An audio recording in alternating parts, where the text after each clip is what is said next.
Bom, pessoal, dando continuidade aí à parte de análise de desempenho, né, que a gente fez na aula passada, nas discussões que a gente levantou aqui sobre análise de desempenho, a gente viu algumas métricas, tá, que são bastante úteis para a gente avaliar desempenho de processadores. A gente viu CPI, ciclos por instrução, né, a gente viu, eu comentei sobre métricas de vazão, né, ou throughput, como MIPS, por exemplo, né, e várias outras que são variações dessa mesma métrica, né. MIPS significa milhões de instruções por segundo, mas se a gente, ao invés de pensar em milhões, a gente estiver pensando em bilhões, trilhões, quadrilhões, a gente muda apenas, no caso, a métrica em si é a mesma, né, mas a gente pode fazer gigaflops, por exemplo. Quantos gigaflops, ou quantas bilhões ou trilhões, né, no caso de giga, né, quantos trilhões de instruções de ponto flutuante não, trilhões não, bilhões de instruções ponto flutuante podem ser executadas no sistema, por exemplo, tá? Petaflops, né, o que é uma medida de vazão também usada nos sistemas, nos supercomputadores, né, que conseguem executar essa grandeza, né, essa quantidade imensa de instruções por unidade de CPU, na verdade, várias fórmulas que a gente pode aplicar de diversas maneiras, depende das informações que a gente tem sobre o sistema, né, se a gente já fez alguma execução prévia e já coletou alguns dados sobre execução, a gente pode aplicar métricas simplesmente para dar um carimbo, né, de desempenho para aquele sistema, né, e várias outras a gente ainda vai estudando à medida que a gente for evoluindo nesse conteúdo, tá? Hoje a gente falou das principais. Hoje a gente, dando continuidade, né, a gente vai falar sobre speedup e sobre lei de Amdahl. Aí a gente já pode dar por finalizada essa primeira etapa e fazer alguns exercícios. Então, reparem essa imagem aqui, ela ajuda a gente a explicar o que a gente está chamando de speedup, tá? Speedup se a gente tiver, tá? Esse aqui é um caso específico de paralelização, tá? De uma otimização baseada em execução paralela comparado com uma execução sequencial. Porém, speedup não é somente utilizada nesse contexto, né, de paralelização. Na verdade, qualquer otimização que você fizer no sistema, você tem interesse em usar esse conceito de speedup para você poder fazer comparação. Você poder dizer, ó, dos sistemas que você tem, né, avaliado, qual que é o ganho de desempenho de um com relação ao outro. Tá? Então, o speedup é sempre uma métrica, é uma forma da gente avaliar desempenho, só que sempre ela é relativa. Tá? A gente tem que falar o speedup de um sistema com relação ao outro. A gente tem que ter esse sistema de referência inicialmente. Tá? Então, nesse nosso exemplo aqui, ó, reparem essas duas situações. A primeira, o sistema original, tá? Ele tem um tempo de execução, então eu coloquei esse time before, ou seja, assim, o tempo de execução antes de uma otimização, tá? Corresponde ao que a gente tinha em vermelho mais o que a gente tem em azul, tá? Então, essa linha horizontal, ela demonstra para a gente ali, ou a gente está usando ali como uma forma de alegorizar, né, o que seria o tempo de execução de um programa, de um benchmark, de um conjunto de programas num determinado sistema original, tá? Se você aplicar alguma otimização, alguma melhoria, tá? A intenção, quando a gente fala em tempo de execução, é a gente diminuir o tempo de execução sempre, né? Então, a partir de uma otimização, o que se espera é um tempo de execução menor, tá? E se isso acontecer, né, eu estou chamando desse tempo after aqui, né? O tempo depois da otimização, a gente pensa em diminuir o tempo de execução, tá? Quando a gente fala em diminuir o tempo de execução, a gente está falando em aumentar desempenho, tá? Então, tempo de execução, quando a gente diminui, o desempenho ele é sempre inversamente proporcional ao tempo de execução, tá? Porque ele é 1 sobre tempo de execução, desempenho, tá? Então, a gente está falando em aumentar o desempenho ou diminuir o tempo de execução. Frente a essa situação aqui, pessoal, né, a gente quer avaliar o que esperar em termos de ganho de desempenho quando a gente aplica determinadas otimizações. O que a gente pode esperar de ganho? Tá? Quando a gente tem um sistema original, né, como é o caso do primeiro aqui, a gente sempre vai ter, não é fácil fazer essa divisão, né, mas é possível, né, que a gente consiga dividir nesse tempo de execução total, né, qual é a parte em vermelho e qual é a parte em azul, tá? Onde a parte em vermelho dessa imagem reflete parte do tempo de execução não vai sofrer impacto com a otimização, tá? E a parte em azul é a parte que vai sofrer impacto pela otimização que você vai aplicar, tá? Então, nesse exemplo aqui, pessoal, só para a gente começar de forma um pouquinho mais concreta, imagine que a nossa situação colocamos esse programa para rodar num sistema dual core, quad core, e ele originalmente era um single core, tá? Então, existe uma parte do programa que não vai sofrer impacto algum, que é a parte do programa que já era sequencial e segue sendo sequencial, tá? Então, tem partes do programa que não vão sofrer impacto. Eu estou representando isso pela barrinha em vermelho, tá? Mas a parte em azul é a parte do programa que pode sofrer impacto, tá? E que nesse nosso exemplo sofreu impacto. Tanto é que a parte em azul foi reduzida. Nesse exemplo aqui, ó, é para ser mais ou menos a metade, tá? Não sei se eu consegui desenhar exatamente a metade, mas pelo exemplo que a gente vai ler já, né, o enunciado, a gente está falando em diminuir pela metade o tempo de execução, mas só da parte em azul, ou seja, só daquela parte que sofreu impacto, que no programa, nesse contexto aqui, seria a parte do programa que é paralela, né, que a gente pode colocar para executar no sistema paralelo, né? Então, quando a gente faz esse tipo de análise, ó, reparem que na hora que você olha agora o tempo de execução depois da otimização, a parte em vermelho não sofreu nenhum ganho, mas a parte em azul teve um ganho de 2, né? Ou a gente chama um speed up de 2, tá? A parte em azul é metade do tempo, né, depois da otimização quando comparada com o original. Tá? Se ela é metade do tempo, significa que o ganho de desempenho foi igual a 2. Tá? Bom, por que a gente está fazendo esse tipo de análise? Porque se eu falar o seguinte, eu pego um programa que num sistema single core gasta 10 milissegundos, vou rodá-lo num sistema dual core, eu não posso esperar que ele vai rodar em 5 milissegundos, ou seja, na metade do tempo. Porque nem todo o programa vai ser executado em paralelo, né?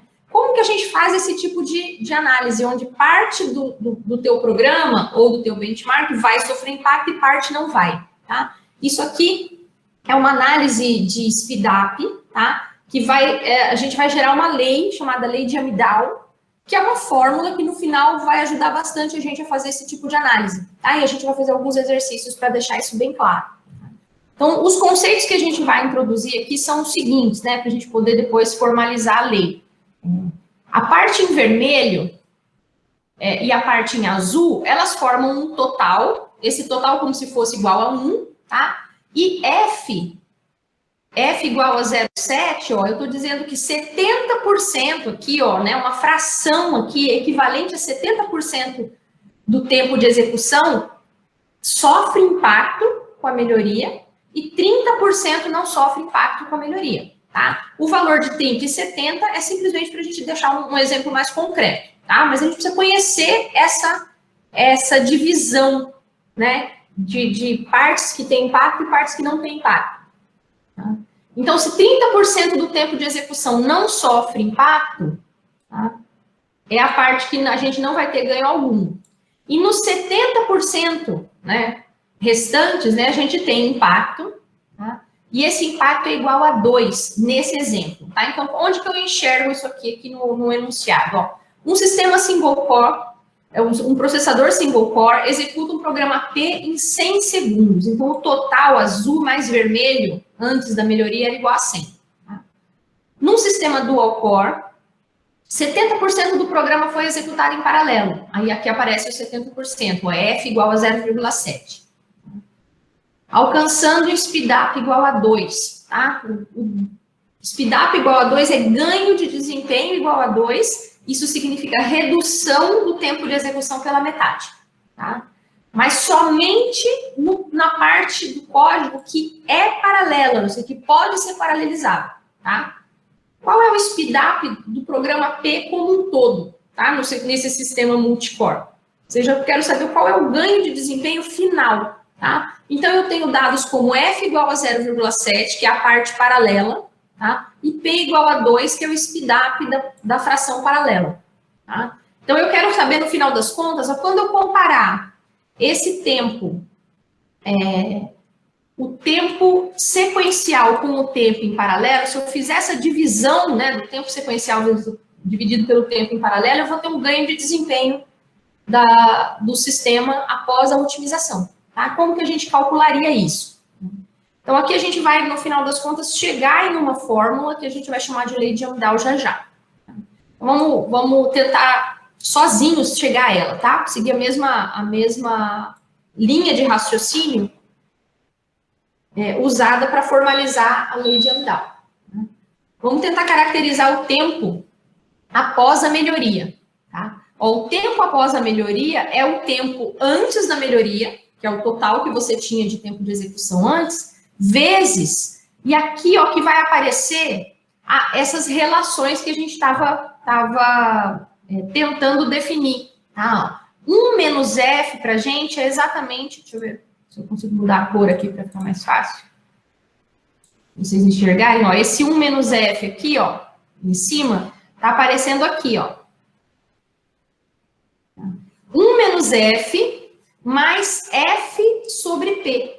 Tá? Por que eu estou fazendo essa relação aqui? Porque 1 menos F não tem ganho, tá? Agora, na fração, né, onde a gente vai ter impacto, o impacto vai ser mensurável ali pelo ganho de desempenho P igual a 2, tá? Então, essa relação aqui, o F dividido por P, vai aparecer que é essa parte azul aqui, F dividido por P.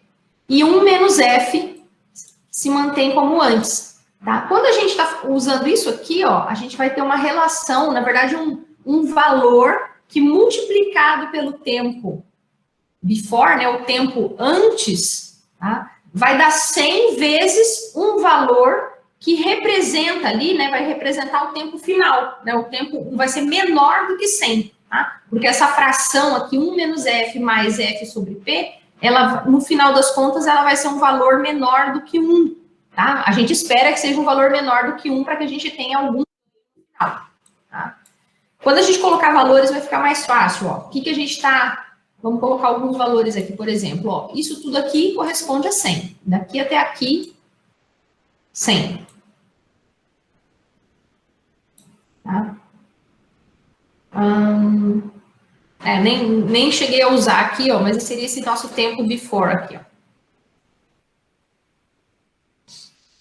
O tempo antes, 100 segundos, né? Não milissegundos, 100 segundos. Tá?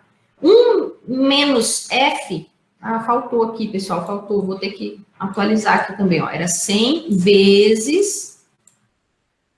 Aí, 0,3, que é 1 menos F, mais 0,7 dividido por 2, tá?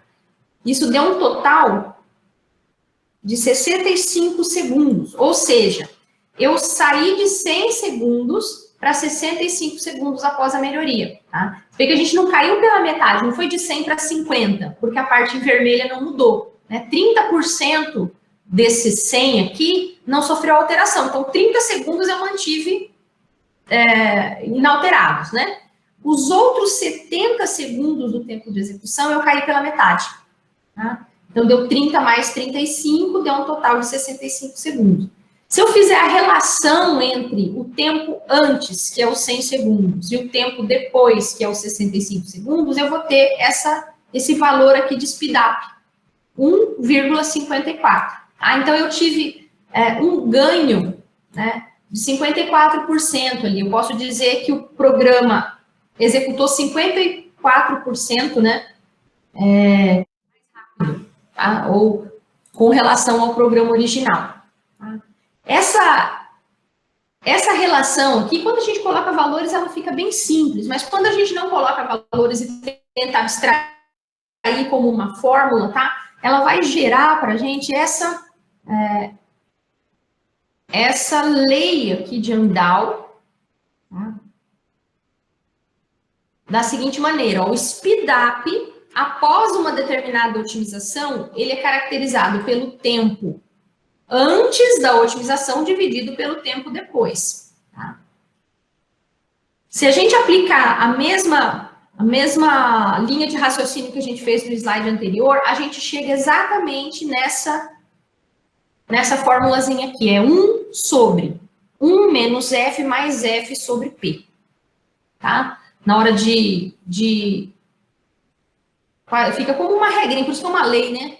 Fica como uma fórmula aí para a gente poder aplicar. Conhecendo F, né? Ou seja, a fração que sofre impacto, e conhecendo P, qual é o ganho de desempenho na fração que sofre impacto, a gente pode aplicar diretamente essa fórmula aqui que a gente consegue estimar o ganho de desempenho de um sistema, tá? Se eu passasse diretamente a fórmula, ia ficar meio que... Mas de onde veio, né? De onde será que veio essa fórmula? Por isso que eu optei por explicar aqui, baseado nos tempos, né? E com valores reais aqui, para a gente conseguir deduzir essa mesma fórmula. Repare que ela apareceu aqui, ó. Na hora que eu faço o tempo before dividido pelo tempo after aqui, eu tenho 1 sobre o 0,3 mais 0,7 sobre 2, tá? 1 dividido pela fração ali 0,65, né? Deu esse 1,54. Dessa maneira aqui, pessoal, a gente pode aplicar, vamos tentar aplicar nesse exercício, ó. Gostaria que vocês tentassem no caderno de vocês com o raciocínio próprio, né? Se precisar, eu abro a fórmula de novo sem problema nenhum. Mas vamos tentar aplicar, ó, com outros dados aqui, tá? Só para ver se os conceitos ficaram claros. Suponha que nós queiramos acelerar, né? A gente quer acelerar o processamento de aplicações que requerem uso intensivo de radiação, tá? Então, a gente pegou uma parte do programa, né? Dizendo, olha, o programa ele faz muitas operações de radiciação, ou que a parte faz um monte de operações que usam raízes, né? Raiz quadrada, por exemplo, tá? Então, a intenção aqui é vamos adicionar uma unidade especializada que faz raízes quadradas, né, 4 vezes mais rápido quando comparado ao sistema original. Então, aqui eu estou dizendo o seguinte, a otimização aqui não tem a ver com paralelismo. A otimização tem a ver com pegar uma unidade especializada para fazer raiz quadrada e tentar descobrir aqui como que a gente vai obter ganho de desempenho em programas que usam muito a operação de raiz quadrada, tá? Mais ou menos essa a intenção.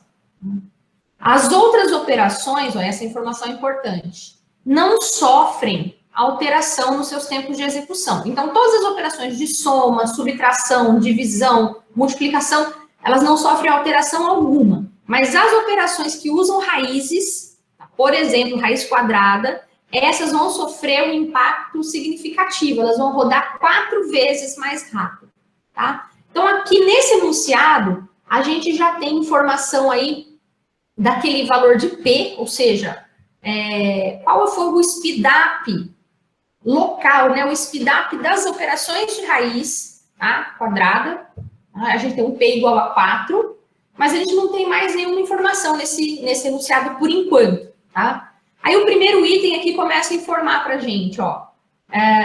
Considerando ali que as aplicações usam 30% das aplicações fazem uso de operações de raiz quadrada, tá? De raízes de maneira geral, né? 30% do tempo de execução do programa é fazendo operações de raiz quadrada, tá? Qual vai ser o speedup? Então, aqui a gente quer descobrir o speedup conhecendo F, conhecendo a fração, ó, de tempo que sofre impacto, né? E o impacto P igual a 4. A gente já conhece F, conhece P. A gente vai calcular o speedup. Esse é o primeiro item. E o segundo é qual fração, qual seria o F, qual fração das aplicações precisam usar a raiz quadrada para a gente ter um speedup igual a 2,5 ou maior, né? Aqui eu só mudei a forma de perguntar, tá? Eu quero que vocês, não quero que vocês calculem o speedup nesse segundo item, mas sim qual seria a fração do programa que teria que ser explorar a raiz quadrada para a gente ter um impacto de 2,5, tá? Tem que ter para a gente chegar no speedup 2,5. Tá? Então, são a aplicação da mesma lei de Amdahl, mas de duas maneiras diferentes. Vamos começar pela primeira aqui. Tentem fazer, só para... Vou voltar na fórmula aqui, ó. Tá? Para vocês não terem que deduzir a fórmula completa, tá? Tá aqui, ó. Speedup, que é o que vocês querem, é 1 sobre 1 menos F mais F sobre P. Vou escrever aqui.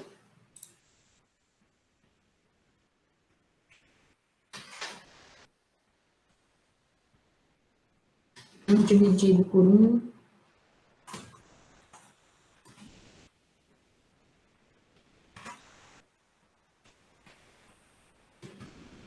Não tem como fazer aqui a fórmula mais bonitinha, porque eu não tenho nenhuma ferramenta matemática aqui, mas dá para a gente aplicar. Quem fizer e chegar num valor, já pode passar aqui por áudio, pelo chat, para a gente já conferir, tá? Qual vai ser o ganho de desempenho nesse sistema? Vou colocando a minha aqui, mas daí se vocês calcularem eu agradeço. 0,3.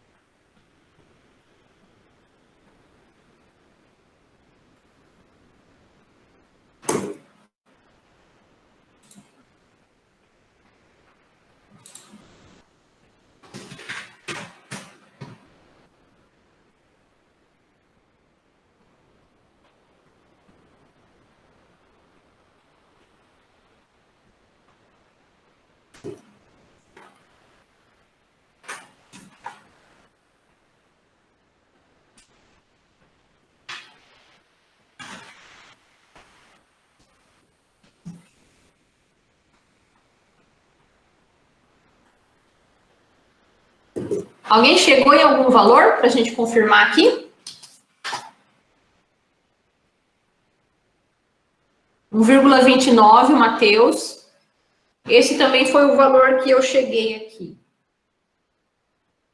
Mas outros aí, se puderem fazer a continha, né? Porque é cheio de...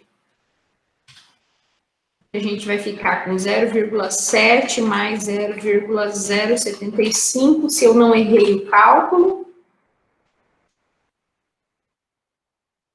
Vai dar 1,29, quase 1,30, se quiser arredondar.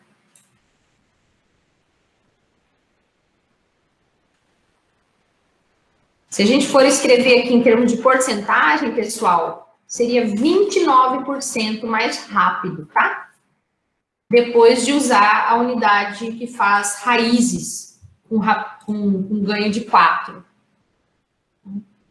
Então, olha, o sistema, a gente está imaginando o seguinte, ele melhorou, ele deu ganho de desempenho para as operações de raiz quadrada, ganho de desempenho igual a 4. Só que, como a gente só tem 30% do programa, ou dos programas, né, que usam raízes, a gente não conseguiu mais do que 29% de ganho, né? A gente não conseguiu fazer ele rodar mais do que 30%, se quiser arredondar aqui, 30% mais rápido somente, tá? Foi o máximo que a gente conseguiu nesse sistema. O problema está em que, embora o ganho seja alto, a gente deixa ele 4 vezes mais rápido, seria um speedup igual a 4, né? Como a gente tem poucas operações de raiz, quando você olha os programas como um todo, você só conseguiu ganho de 29% ou o SPIDAP igual a 1,3, 1,29, tá? Mas alguém chegou no resultado ou algum diferente? Deixa eu ver aqui, 29%, 1,29, 1,29 também, beleza. Tá? Então, aplicamos todos corretamente aí. Ou todo mundo errou em alguma coisa difícil, tá? Importante aqui, pessoal, entender a ideia por trás, tá? Porque não precisa nem decorar a fórmula. Se você entender a ideia por trás da lei de Amdahl, né? Você deduz esse valor aqui de alguma maneira, tá? Ou você chega na mesma fórmula, ou você aplica, até por regra de três, uma regra de três bem trabalhadinha, que dá para fazer, chegar no mesmo resultado, tá? Só que a lei de Amdahl facilita bastante, porque tendo ela de cabeça, né, ou eu não quero que vocês decorem nada, então a lei de Amdahl pode ser até passada no enunciado para vocês, sem problema nenhum, desde que vocês entendam o que é o F e entendam o que é o P, tá? Para mim tá ótimo. Agora, a resposta do segundo item é... Agora, eu quero um speedup maior, ou seja, eu quero um speedup de 2,5. Eu quero dizer que o programa ficou 2,5 vezes mais rápido. Tá? É muito maior o speedup quando comparado àqueles 29%. Eu estou falando de 250. Tá? Se eu for comparar aqui a grandeza, é como se 2,5 vezes mais rápido. Eu quero um speedup muito maior do que aquele 1,29, tá? Faça um cálculo agora, usando a mesma lei, né? Vou até pegar ela aqui em cima.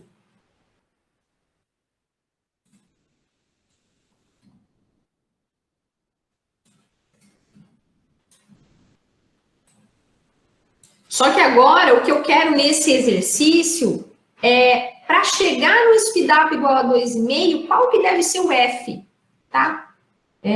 Reparem que o P não muda, né? Porque o P é algo que vem do projeto ali. O projeto de uma unidade especializada em raiz, ele já alcançou 4 vezes, né, de ganho de desempenho.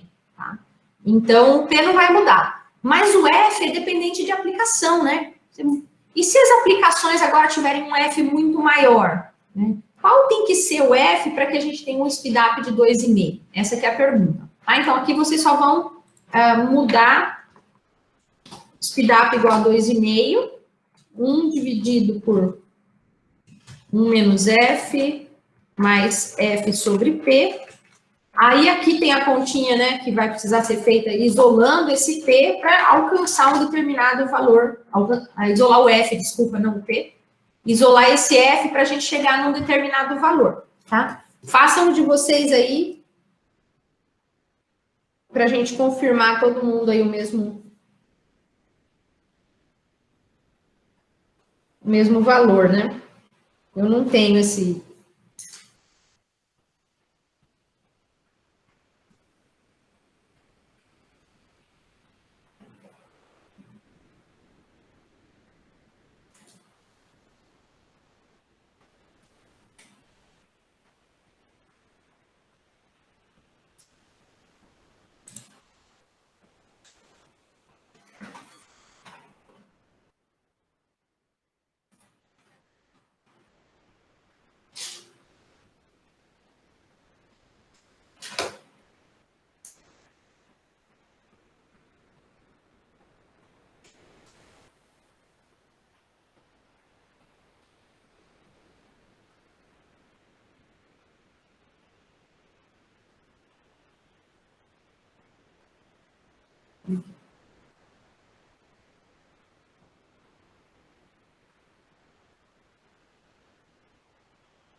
Eu cheguei no valor 0,8.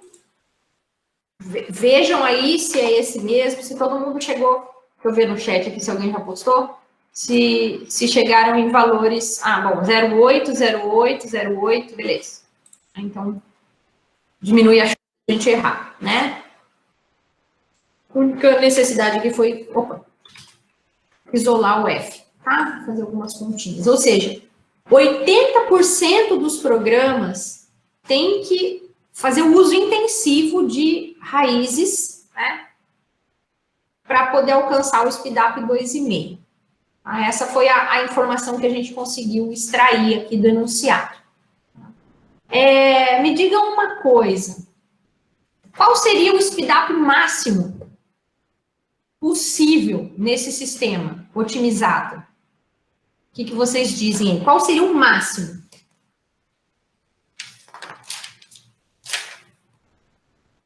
Esse não precisa fazer conta, não. Vamos só deduzir pela... Quando eu digo máximo, pode ser até que não seja nem facilmente alcançável, né? Pode ser que não tenha nem como a gente alcançar esse máximo, mas vamos colocar um limitante superior. 4, né? Se todas as operações, se o programa for uma sequência de operações de raiz apenas, só faz isso, tá? A gente vai chegar em SPIDAP igual a 4. Tá? Nenhum programa seria só isso, né? Pelo menos leitura dos dados ele teria que fazer antes de começar a fazer operação de raiz ou geração dos dados aleatoriamente. Alguma operação de entrada dos dados ele teria. Né? Então, a gente provavelmente nunca alcançaria o SPIDAP 4, mas poderia chegar perto. Tá? Mas mais do que 4, não. Então, se a gente colocar F igual a 100%, né? O F igual a 100% do programa, F igual a 1, né? 100% do programa corresponde a operações de raízes, a gente alcançaria o SPIDAP 4. Tá? Então, a gente consegue esse limitante superior. Tá? Se a minha pergunta fosse assim, qual fração do programa precisaria ser de raízes quadradas para alcançar o SPIDAP igual a 5? Vocês já poderiam, sem aplicar fórmula nenhuma, né, falar assim, impossível, não tem como alcançar o SPIDAP igual a 5. Tá? Então, esse F, ele é limitado, tá? Ele tem um limite superior para ele, que ele é consequência, né, do P. É uma consequência do P, tá? Do ganho de desempenho da porção, né, que sofre o impacto. Tá? Não existe uma dependência entre esses dados aqui, clara. Tá? Entenderam a ideia, pessoal, aqui da lei de Amdahl? O que está por trás dela?